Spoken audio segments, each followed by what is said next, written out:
This key looks ordinary, but if you put it into any door lock, behind the door is always the same hotel room. Even stranger, once you step inside, just think of any place you want to go. Then open the door again, and you'll be there instantly. But this key that can take you anywhere was only priced at $2 million on the black market. The buyer immediately said it was too cheap. He demanded to see it work first. Then he took out a toolbox and quickly built a small wooden door on the table. He attached a lock and inserted the key. With a flash of golden light, the hotel room appeared inside the tiny door. The old man was stunned. This completely changed everything he knew. He paid the $2 million right away. But then, another group of people burst in. They were clearly after the magic key too, but neither the buyer nor the seller would back down. A three-way shootout broke out. Chaos erupted everywhere. When the police arrived, only the burned bodies of the buyer and seller were left. Detective Joe arrived to investigate. He soon realized someone else had escaped. A clerk had run away, so he followed the clues and arrested the clerk. Not long after, the magic key was in the clerk's pocket. Joe had no idea how special the key was. He just questioned him routinely. What happened inside the store? Why were there two burned bodies? The clerk hesitated. A leader named Weasel killed the owner and customer. He escaped in the chaos, but he said nothing about the key. His eyes were full of fear. Before Joe could ask more, the clerk suddenly pushed him down, grabbed the key and ran out. Joe chased after him at once, but strangely, there was no sign of the clerk in the police station hallway. He checked the security cameras. What he saw terrified him. After the clerk opened the door with the key, he vanished inside the police station. This was beyond unbelievable. Joe was full of questions. Then something even stranger happened when he got home. The clerk burst out of his 1 square meter storage closet. He was badly injured and covered in blood. He was clearly being hunted. Joe quickly tried to call an ambulance, but the clerk pressed the key into Joe's hand and kept repeating the same sentence.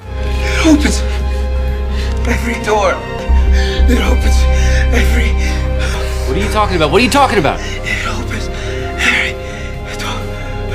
Joe never heard the end before the clerk died. Joe called his colleagues to help, but he kept the key instead of turning it in. The words the clerk repeated kept haunting him. After putting his daughter to bed, Joe couldn't hold back his curiosity. He went to his storage closet. Just to test it, he inserted the key into the lock. The moment he opened the door, Joe was shocked. The tiny 1 square meter closet became a 30 square meter hotel room. There was a window on the south side, bathroom, closet and storage on the north. Joe was amazed by what he saw. He closed the door, thought about going to the beach. When he opened it again, the endless ocean was there. The wind blew in his face. He tried again, thought about a motorcycle party. When he opened it again, the noisy party was there. Finally, he thought about going home. This time he did return home, but his daughter was right at the door. She saw something strange through the gap. She was very curious. She wanted to try it herself, and that try led to an amazing discovery. She opened the door with the key, put a toy inside, closed the door gently. When she opened it again, the toy on the floor was gone. Then she threw a blanket on the floor, closed the door again. When she opened it, the blanket was still there, but it was perfectly restored. Neat, as if it had never been touched. Thanks to his daughter's test, the second rule of the lost room was revealed. If you put something that doesn't belong in the room inside, close and open the door, and it vanishes. If it's something that belongs to the room, it doesn't disappear, but it resets back to its original state. The object is reset. This discovery scared Joe. He seriously warned his daughter, never play with this key again. One wrong move, and she could be reset and gone forever. This wasn't a game, but even Joe's strict warning couldn't stop the accident. His worst fear came true. His daughter was swallowed by the strange room. And now, not only did he lose his daughter, he became the top suspect in her kidnapping. Even worse, he later learned, the room's reset rules were far more deadly than his daughter's test. And the unfinished sentence the clerk spoke held the only clue to get her back, and a secret powerful enough to destroy everything.